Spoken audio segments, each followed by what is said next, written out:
We're continuing with the questions, NCERT questions. So let's continue. 32. Predict the formulas of the stable binary compounds that will be formed by the combination of the following pair of elements. Now, we had done, I think, two compounds in the in-text questions. So basically, in the crisscross method, we will first write down the elements side by side. This will be the one which loses the electron. This will be the one which gains the electron. And below that, we'll be putting the symbols. That is, lithium is Li, oxygen is O. And below that, we'll be writing their respective valencies. So valency of lithium is 1 because it can lose the S electron. And oxygen is 2 because it likes to gain 2 electrons. So we will just crisscross, as in this element will be written, followed by the number below the oxygen, that is 2, and then O. 1. And instead of writing 1, we just write it as Li2O. Magnesium and nitrogen, valency of magnesium is 2, nitrogen is 3. So Mg3N2.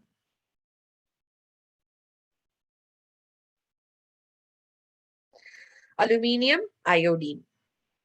So aluminium's valency is 3, iodine is 1. So Al1I3. So aluminium has a tendency to lose 3 electrons. Iodine has a tendency to just gain 1 electron. To balance it out, Ali3. Silicon, oxygen. Now silicon's valency is 4, oxygen's is 2. So Si2O4 is formed, but so we can cancel 2 one time. 2 2s are 4. So SiO2. We're just exchanging the valencies and then we see that they're multiples. So we're just cancelling it to get us SiO2. Phosphorus and fluorine. Phosphorus has a valency of 3 as well as 5. So fluorine has a valency 1. So fluorine can combine with phosphorus with plus 3 with phosphorus having valency 3 or phosphorus having valency 5. So when it's 3, it forms PF3, and when it's 5, it will form PF5.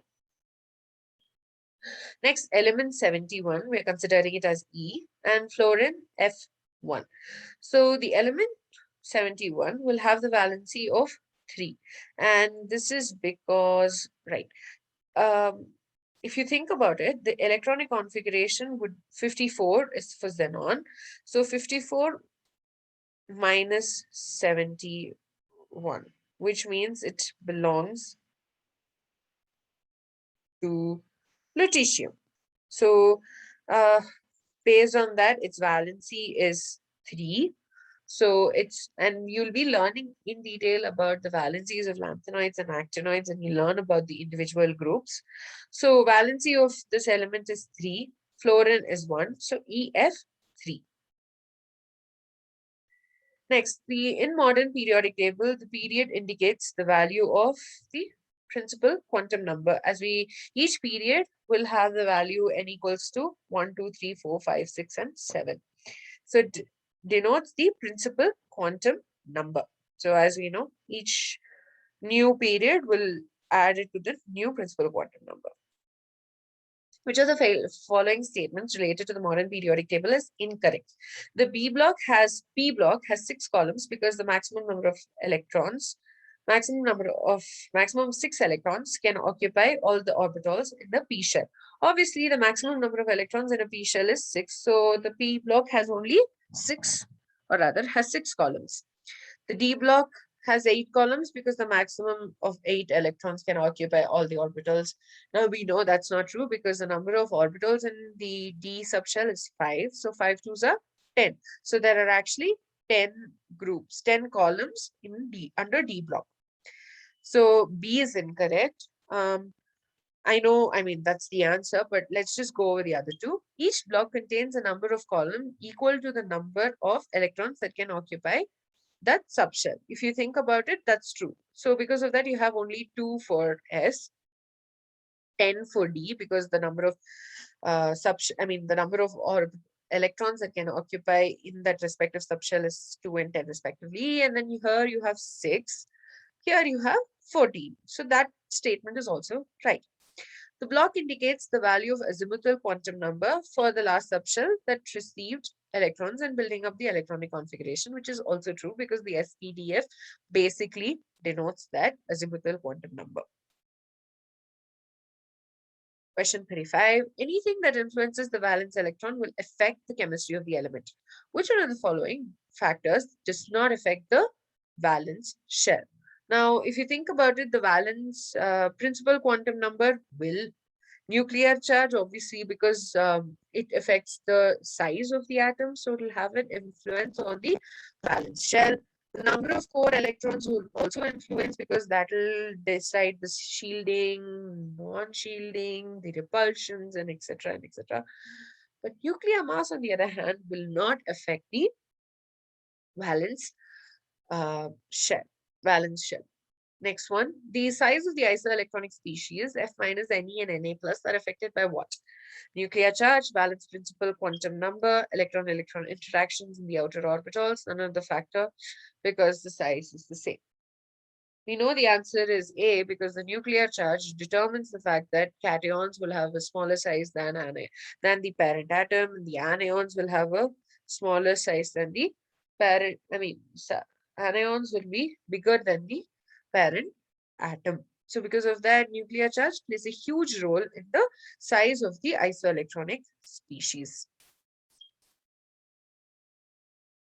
Also, we need to, I just want to tell one more thing. None of the size cannot be the same because the number of protons in each of these cases are different. Despite them being, if they are isoelectronic, it just means that the number of electrons are the same. That does not mean that the nuclear charge stays the same in all the three. So because of that, we can't consider this particular one. Which one of the following statements is incorrect in relation to the ionization enthalpy? Ionization enthalpy increases for each successive electron.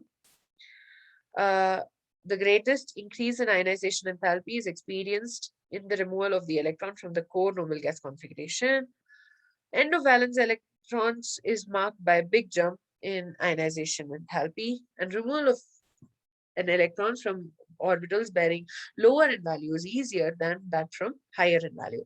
We know that the removal of the electrons is actually difficult because of the small size of the and when n is low, the size of the atom is obviously going to be small. So it's obviously going to be more difficult in this case than the of the higher case.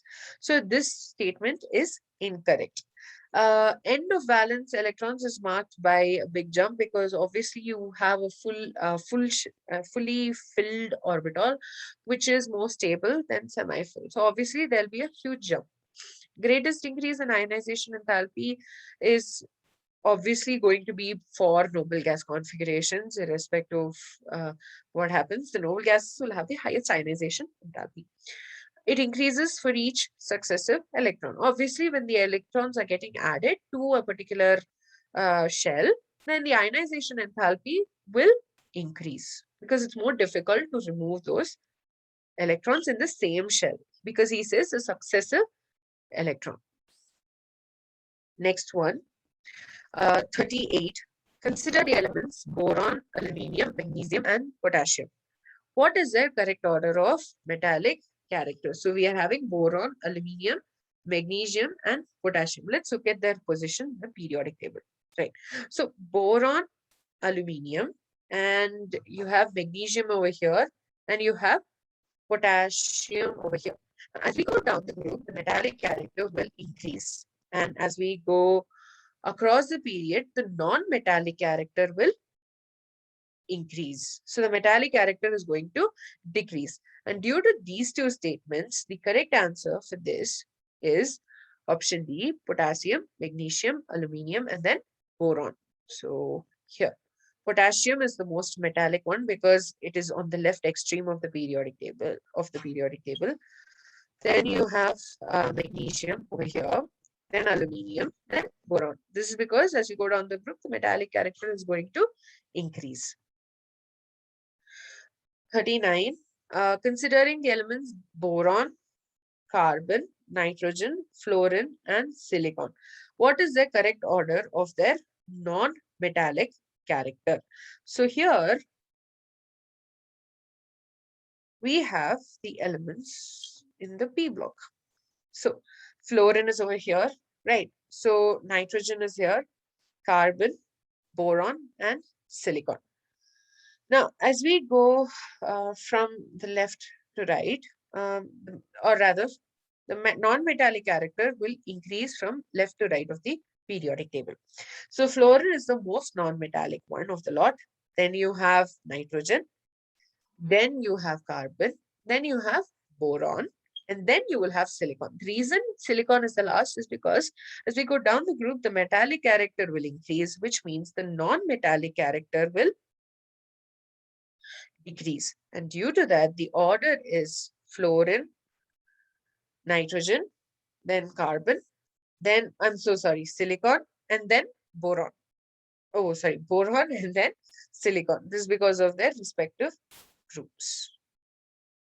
Option C. Next one. Considering the elements fluorine, chlorine, oxygen, and nitrogen, correct order of their chemical reactivity will be what? Now, as we go from left to right of the periodic table, you will notice that first of all, fluorine is the most reactive because it just needs one more electron to gain the stable electronic configuration. But the thing is, you have chlorine also, which is in the same case. But the size of fluorine is much smaller. Due to that, it shows a higher reactivity. Oxygen is also, more reactive than chlorine. And then you have, so fluorine, then you'll have oxygen, then you'll have chlorine, and the last you have nitrogen. Now, the reason the reactivity of chlorine is after oxygen is again due to size. So I believe with that, we finish the textbook questions for this chapter. We'd learned about the periodic table in detail, and understanding the atomic radius is always going to help when we talk about various trends in the periodic table. Because it's in the end of the day, all the properties are related to the electronic configuration and the atomic size radius, basically. And so understand that, and everything else will become automatically easy. In the next video, I believe we'll be starting with the next chapter. So